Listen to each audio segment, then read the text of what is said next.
Hey everybody, it's me Jill and welcome to Jill Informed.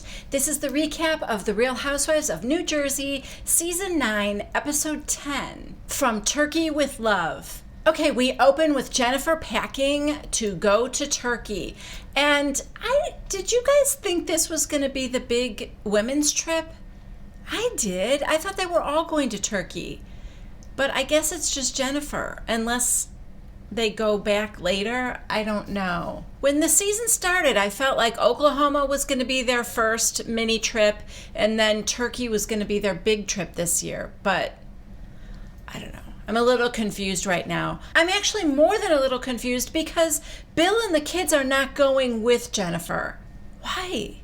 This is the big promise of engagement party that in Turkish culture, the groom's family prepares, and it just seems to me like her whole family would go. But they are not. She's packing and she's reminding Bill of all the things he has to do, appointments he has to take the kids to, and all that kind of thing. Side note, after that Oklahoma trip, Jennifer revealed to us that she could count on one finger the number of times that she has been away from Bill and the kids and left Bill alone with the kids. And it was just Oklahoma. And now she's off again to Turkey this time? I don't know, Bill. I think your wife is getting out of control. You gave her a little taste of freedom and she is like out the door every chance she gets now. All kidding aside, it feels a little fishy to me though. 15 years she's been married and she's never been away without the kids, and now within the span of a month she's going on 2 trips. Also fishy is that Bill said that the reason he couldn't go with her is because it was so last minute. I didn't have time to change my schedule around. Okay, this is the big promise of engagement party that she's been talking about for months. How do you figure that this is last minute? Something's just not adding up for me. Meanwhile, the kids are in the other room picking each other up by the neck. So Jennifer works up the courage to tell Bill, there's also something else that I haven't told you about. And Bill said, well, what is it? And she said, one of the ladies, Jackie, she wrote an article and, well, I'm just going to show you. So she goes to get it and she brings it back. You know Bill's going to like it, right? How is it that I could predict Bill's reaction better than she could? They've been married 15 years. He's been on my screen for 15 minutes, and I knew how he was going to react to this. How come she didn't? She looks blindsided. Anyway, he starts reading it. When kids come here, they never want to leave. You do say that a lot, don't you? Jennifer looks at him like she cannot believe the betrayal from her own husband. And then he just ends up saying, she makes some valid points.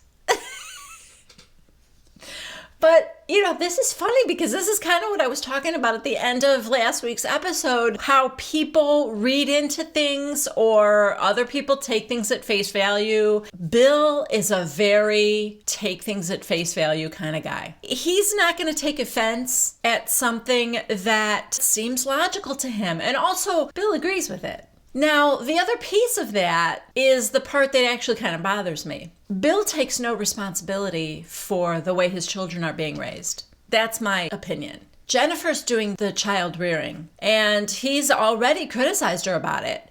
So this article just sort of validates what he's been saying all along to Jennifer. I think that's why it's easier for him to read it, because it's almost like, well, this is what you've done to the children. And it bothers me that he's not participating in the raising of his own children. I know he's got a big job. I know he's got a busy job, but they need their dad. They need their dad's influence. I feel like he's kind of passing this off like, well, this was what you did to the kids, Throwaway scene with Dolores and Frank and Frankie. They're in the car. They're taking Frankie to see the house that they're flipping.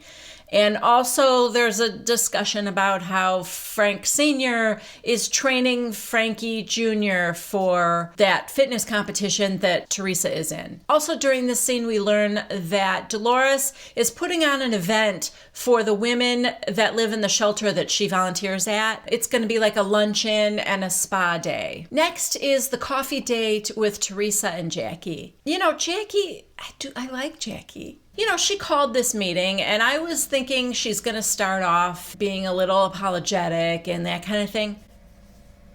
No.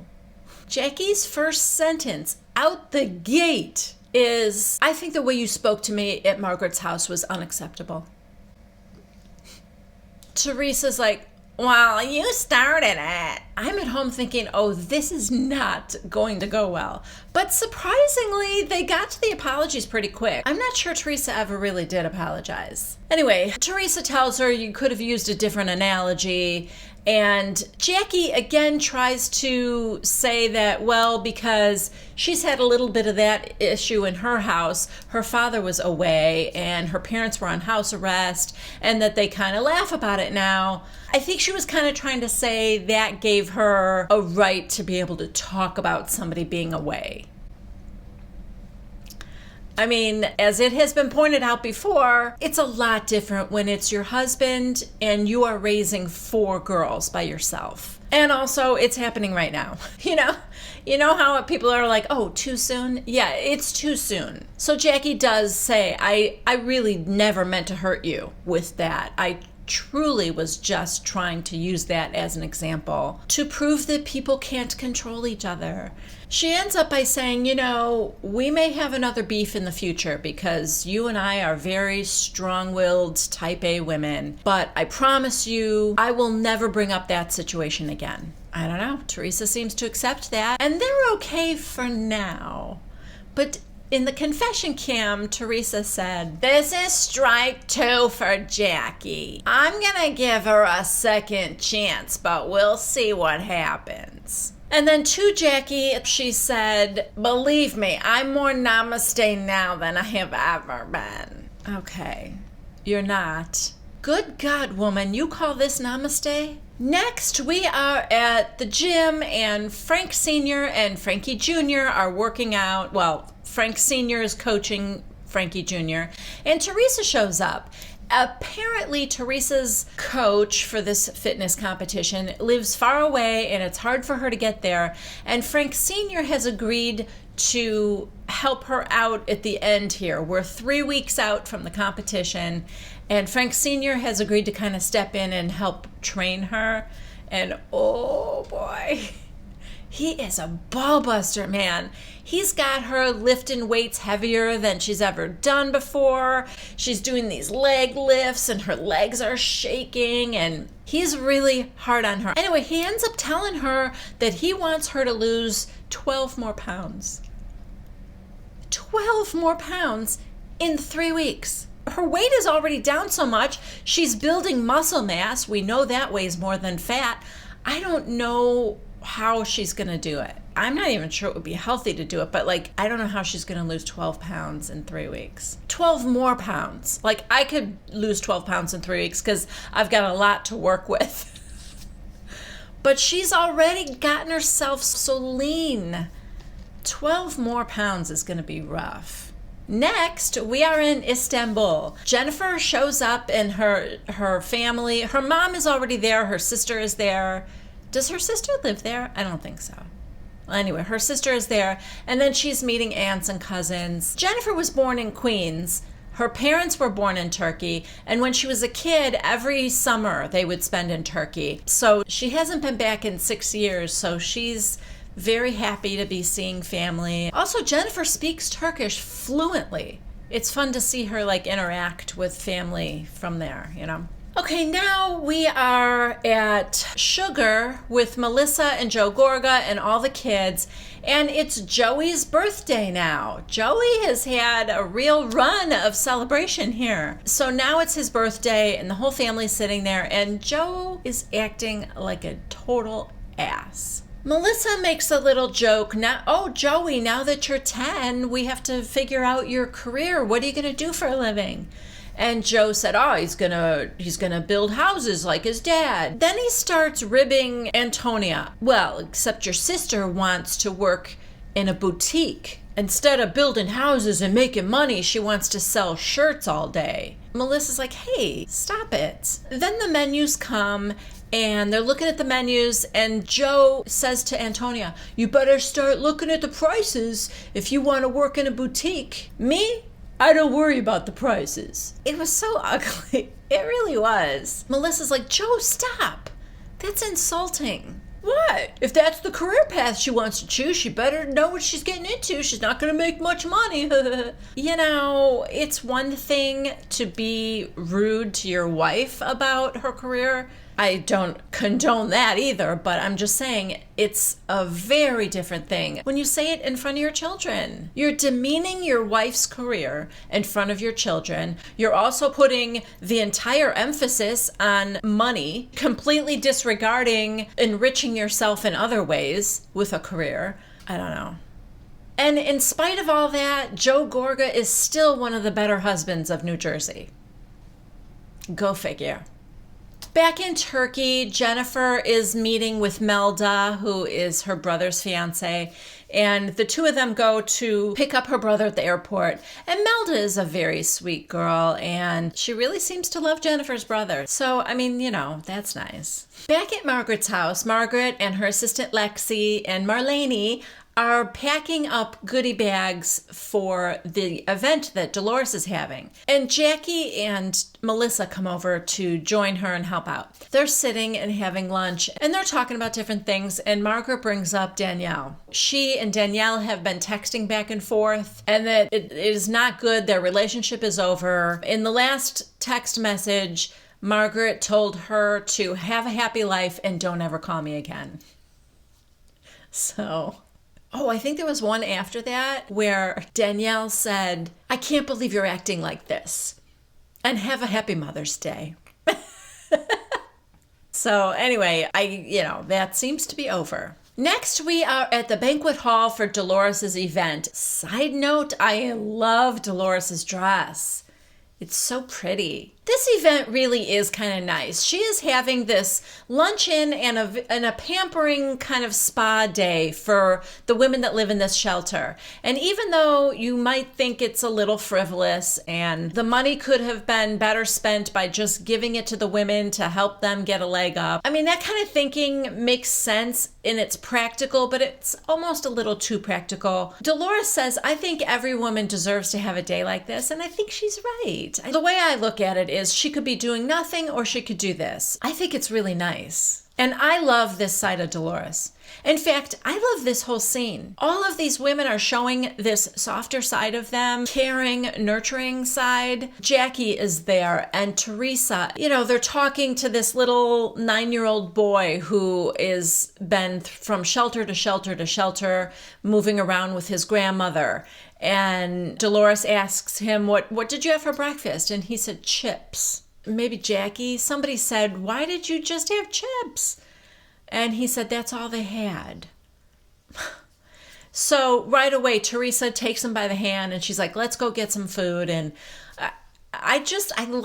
listen, if it wasn't for the drama, there would be no show. I get it. The women being nice and kind to each other would be like you and I out with our friends. It's pleasant, but it doesn't make for a TV show. It's kind of boring.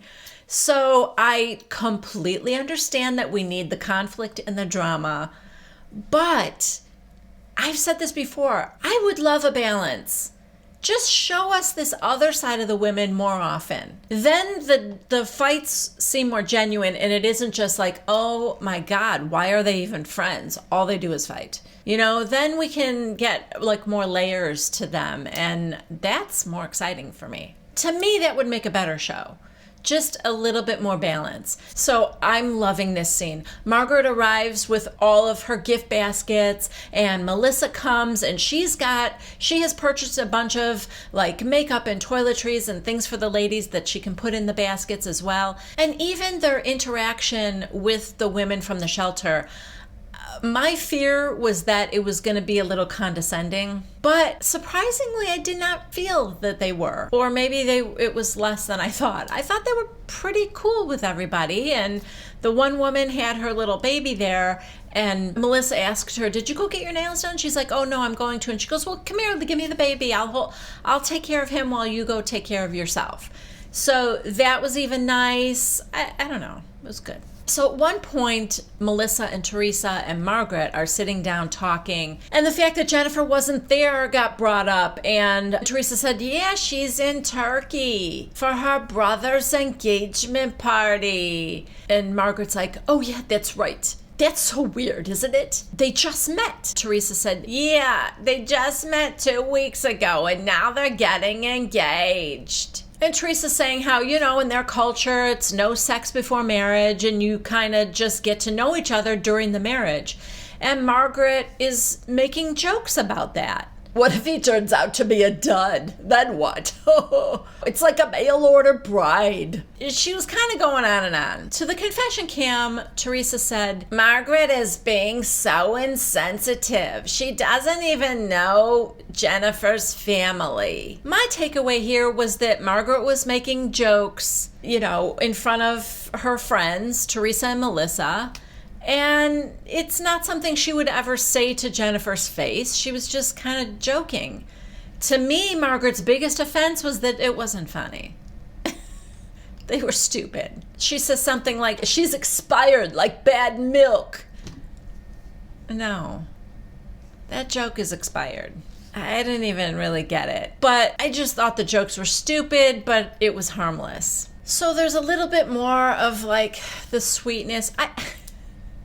I feel like the Grinch whose heart grew 3 sizes that day. But I love the sweetness. Teresa has just a very sweet moment with the little baby on her lap. She's feeding him, and then she gives him a little chuck on the cheek. And Dolores gave a really lovely speech to all the women, thanking them for coming and, empowering them. And it was nice. Now we see Dolores and Teresa and Jackie talking, and the two of them are telling Jackie that she really should text Jennifer when she gets back in town and try and sort through what's going on between those two now. And actually, Teresa and Jackie are fine at this whole event. So they're encouraging her to do that so that she can get in a good place with Jennifer too. Now we are back in Turkey, and this promise of engagement party is a big deal. I thought it was the wedding. Melda is in a white dress, and her brother is in a tux. So it looked just like a wedding reception. But there's the formality of the head of the groom's family, and it was her uncle, actually, because he's older than her dad. So he gets the honors of, I guess, I don't know exactly, welcoming Melda into their family. And then I guess Melda's father accepts the proposal. I don't know. I know I'm getting that all confused. Something like that. One thing I will say is there's a bunch of kids running around here, and I'm trying to figure out why Jennifer didn't take her kids. Because it does seem like it's a big deal in their culture, and I'm not sure why she wouldn't have the children there. Or Bill, to be honest with you. I still think it's fishy that Bill thought this was so last minute that he couldn't change his work schedule. Next, we are at Teresa's house, and Teresa yells, "Girls, start getting ready for dance. Nono's gonna take you." She's getting ready in the kitchen, preparing food, and Nono said, "Who's coming over?" And Teresa said, "Dolores and Jennifer." And he said, "I know Dolores. You met Jennifer too at the reunion, remember?" "Yeah." He doesn't remember. I don't know if he does or not. Again, Nono's driving. Did not think that was a possibility. So Jennifer and Dolores do arrive, and they're coming to sit down and have lunch. And she's got all this, these trays of food that she and Nono prepared, and Teresa can't even smell it if she wants to lose 12 pounds in 3 weeks. I still think that's impossible. Anyway, they asked Jennifer about the promise of engagement party, and she's telling them all about it and how great everything was. And Teresa said, "So it's not really like an arranged marriage, is it?" because they know each other. And Jennifer said, no, like we set them up and nobody's forced. If they don't like each other, it's a no. So now Teresa thinks it's appropriate to tell Jennifer what Margaret was joking about. I knew it. I just knew it. And, Margaret should have known too, but. So she tells her Margaret was joking and saying it's like a mail order bride. And Jennifer is, of course, offended. Mail order bride, that's so insensitive, Dolores. Dolores says, like the funniest line of the night, people are judgmental. Yeah, they are. Even Jennifer's like, you think in this group? Jackie writes this article. I wonder if kids who get everything are going to be spoiled. And Dolores said, yeah, but Jackie was so good at my event, wasn't she? And Teresa's like, yeah, she was. She apologized to me. Because, husbands and children are off limits. Oh my gosh. Dolores says, I think it's safe to say that this side of the group understands that. But the other side of the group maybe doesn't. Then to the confession cam, she said, it's hard to find other women with the old school values that you have. So when you do, you want to hold on to that. Then Dolores said, did you get a text from Jackie inviting you to the wine tasting? And Jennifer said, oh yeah, I'm definitely going to that wine tasting because there is no way I'm not going to be addressing this with her. To the confession cam, Jennifer says, Jackie thinks she has a way with words. Well, I've got a few choice words for her. And that is where this episode ends. All right, guys, thank you so much for joining me. I would love it if you would consider subscribing to Jill Informed. Please give this video a thumbs up if you liked it, and don't forget to leave a comment down below. I read all of your comments. I hope you'll join me next Wednesday at 1 p.m. Central Time for the next recap of The Real Housewives of New Jersey. Bye-bye.